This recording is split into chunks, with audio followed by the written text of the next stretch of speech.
देखिए क्वेश्चन कर रहे थे अपने, क्वेश्चन ये था कि एक कैपेसिटर है जिसकी प्लेट्स के बीच में सेपरेशन डी, ठीक है, इस पे चार्ज यानी चार्ज जैसे सिग्मा, इसको कांस्टेंट रखते हुए अगर मैं इसका सेपरेशन 2D करूं, प्लेट्स के बीच का सेपरेशन कितना कर दें 2D,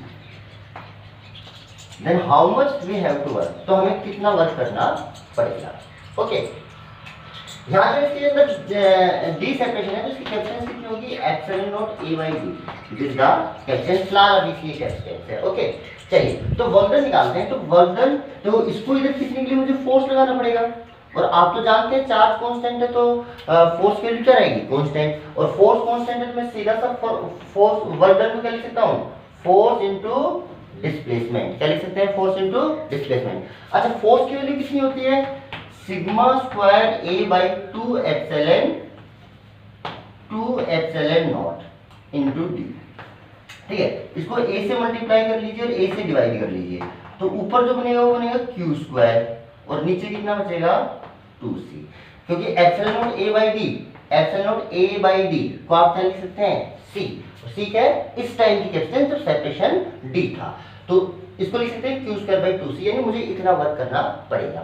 ओके चलिए मैं चेक करते हैं, जब इनिशियली जब इसके बीच में सेपरेशन d था तो इसके अंदर एनर्जी स्टोर को क्या लिख सकते थे q स्क्वायर बाई 2c, जब सेपरेशन 2d हो गया तो कैपेसिटेंस की जो वैल्यू है, तो यहाँ पे d की जगह जब 2d रखोगे तो कैपेसिटेंस क्या c बाई 2 हो जाएगी, तो फाइनल जो एनर्जी होगी वो कितनी होगी, चार्ज तो q ही रहा अपॉन 2, बट कैपेसिटेंस कितनी हो गई c बाई 2, क्योंकि यहाँ पे 2 लगाओगे तो कितना हो जाएगा c बाई 2, तो 2 से 2 कैंसिल, इतनी, तो देखो फाइनल एनर्जी होगी q स्क्वायर बाई c, पहले थी q स्क्वायर बाई 2c, अब है c, तो एनर्जी बढ़ रही है घट रही है, बढ़ रही है, देखो पहले तो 2 का डिवाइड हो रहा था अब 2 का डिवाइड नहीं हो रहा, तो एनर्जी बढ़ रही है। ये एनर्जी कहां से बढ़ी, कहां से आएगी एनर्जी, ये एनर्जी आई आपके जो आपने इसको d से 2d तक जो आपने इसको सेपरेट किया, तो आपने जो वर्क किया वो कैपेसिटर के अंदर सेव हो गया एज फॉर्म ऑफ एनर्जी, तो जो भी ये एनर्जी बढ़ रही है ये आपके वर्क के कारण ही बढ़ रही है। तो आप वर्क डन आप इधर से लिख सकते थे, वर्क डन आपने कितना किया भाई, फाइनल में से इतनी तो इनिशियल थी, इतनी इनिशियल थी और फाइनल, तो फाइनल से इनिशियल हटा दोगे तो बाकी आपका वर्क डन ही आ जाएगा, तो जब आप इसमें से इसको सब्ट्रैक्ट करेंगे तो देखो वो ही आएगा q स्क्वायर बाई 2c, देखिए आ रहा है सेम। तो चाहे आप यहाँ से फोर्स इनटू डिस्प्लेसमेंट करके आप क्या निकाल लीजिए वर्क डन, चाहे आप निकाल लीजिए final energy of the capacitor minus initial energy of the capacitor, क्योंकि कैपेसिटर की जो भी एनर्जी इंक्रीज हो रही है वो ड्यू टू दिस वर्क जो आपने किया है इसके कारण ही हो रही है, तो आप कैसे निकाल सकते हैं, चाहे ऐसे निकाल लीजिए चाहे ऐसे निकाल लीजिए, आंसर आपका सेम ही रहेगा। ओके चलिए अब सेकंड केस करते हैं एट कांस्टेंट वोल्टेज। तो अगर किसी कैपेसिटर के अक्रॉस वोल्टेज कांस्टेंट है, अगर किसी कैपेसिटर के अक्रॉस वोल्टेज कांस्टेंट है, जैसे मान लीजिए ये कोई कैपेसिटर है और इसके अक्रॉस जो वोल्टेज है वो कांस्टेंट है, अब सेपरेशन को इंक्रीज करें मान लीजिए, ठीक, तो सबसे पहले तो क्या कांस्टेंट है आपका वो लिख लीजिए, फर्स्ट फैक्टर v तो कांस्टेंट है, सेकंड फैक्टर c डिक्रीज होगा, ये सब किस पे है d को इंक्रीज करने पे क्या होगा, ओके ऐसे d को चेंज कर सकते हैं डिक्रीज भी कर सकते हैं, पर इंक्रीज करने पे देखते हैं अभी तो क्योंकि ये कितना होता है c तो होता है epsilon not a by d, तो अगर d को बढ़ाओगे तो c तो पक्का गारंटेड रिड्यूस होगा।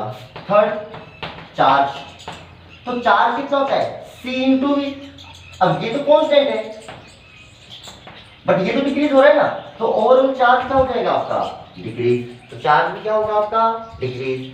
अच्छा fourth electric field, electric field कितना होता है v इंटू डी, अब v तो कांस्टेंट है और d को इंक्रीज करोगे तो e की वैल्यू भी क्या हो जाएगी इंक्रीज, e की वैल्यू भी क्या होगी आपकी इंक्रीज होगी। चलिए जी नेक्स्ट देखिए फिफ्थ पॉइंट जो एनर्जी स्टोर है, तो उसको देख लीजिए हाफ सी वी स्क्वायर से, तो हाफ सी वी स्क्वायर में तो v तो आपका कांस्टेंट है और c आपका क्या हो रहा है डिक्रीज, तो ये क्या होगा आपका डिक्रीज, अब समझ में आई? देखिए वापस से देखिए कि जो आपका वोल्टेज है वो तो कांस्टेंट है, कैपेसिटेंस पक्का से रिड्यूस होगा, तो कैपेसिटेंस रिड्यूस हो रहा है तो क्या रिड्यूस होगा? चार्ज। क्या रिड्यूस होगा? चार्ज। अच्छा चार्ज रिड्यूस होगा, इलेक्ट्रिक फील्ड की वैल्यू आपकी इंक्रीज होगी। इलेक्ट्रिक फील्ड की वैल्यू क्या होगी आपकी? इंक्रीज। क्योंकि कितनी होती है? v into D.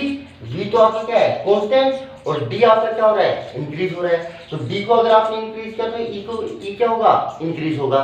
ओके, और फाइनली जो आपकी एनर्जी स्टोर है वो भी क्या होगी? Decrease. Half C V square से देख लीजिए। अब देखिए एक्चुअल में क्या हो रहा है कि मैं कह रहा हूँ चार्ज डिक्रीज हो रहा है।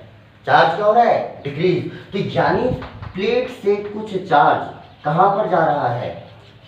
प्लेट से कुछ चार्ज निकल के किस पे जा रहा है? बैटरी के अंदर। यानी बैटरी क्या हो रही है? चार्ज हो रही है।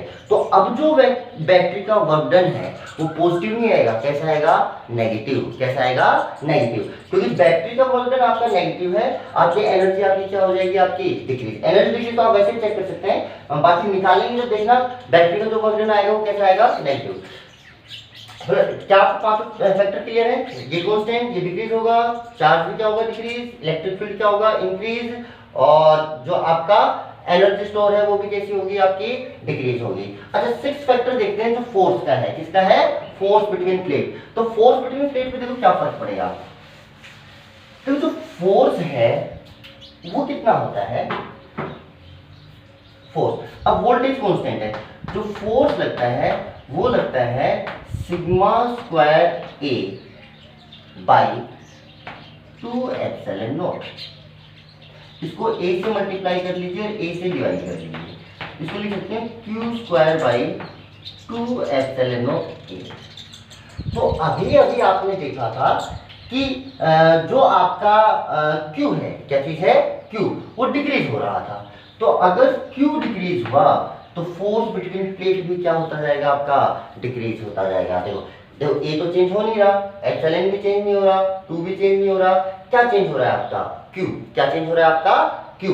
तो जो क्यू डिक्रीज होगा तो आपका जो फोर्स है वो भी डिक्रीज होता जाएगा। यानी इस बार जो फोर्स लग रहा है, इस बार जो फोर्स लग रहा है वो फोर्स आपका कांस्टेंट नहीं है। देखो आप सेपरेशन चेंज करोगे तो फोर्स भी चेंज होगा।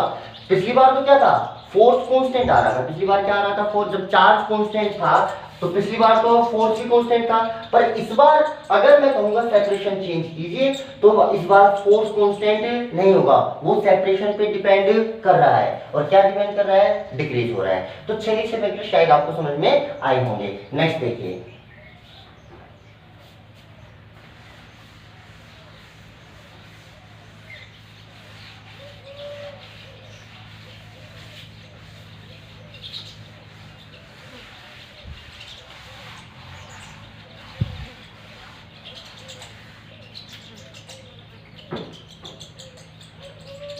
ठीक चलिए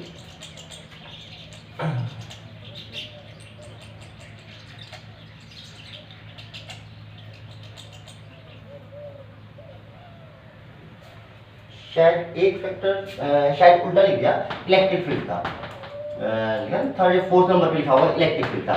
electric field E equal to कितना होता है? v into d. वी नहीं, ओके ये उल्टा लिख दिया। E इक्वल टू होता है v बाई डी। कितना होता है? v by D. तो देखो d को इंक्रीज करोगे तो इलेक्ट्रिक फील्ड डिक्रीज होगा। इलेक्ट्रिक फील्ड क्या होगा? डिक्रीज। वो शायद उल्टा लिख दिया था, मेरे को ध्यान नहीं, आप चेक कर लेना पीछे वीडियो में। E इक्वल टू होता है v बाई डी। तो d को जो आप v इक्वल टू होता है ई डी। ठीक है, E इक्वल टू कितना हो गया? v by D. तो d को इंक्रीज करोगे तो E क्या होगा? आपका डिक्रीज होगा। देखो जो प्लेट के ऊपर जो चार्ज था वो क्या हो रहा था? आपका डिक्रीज। प्लेट पे जो चार्ज क्या हो रहा था? डिक्रीज। इसलिए इलेक्ट्रिक फील्ड भी क्या होगा? आपका डिक्रीज।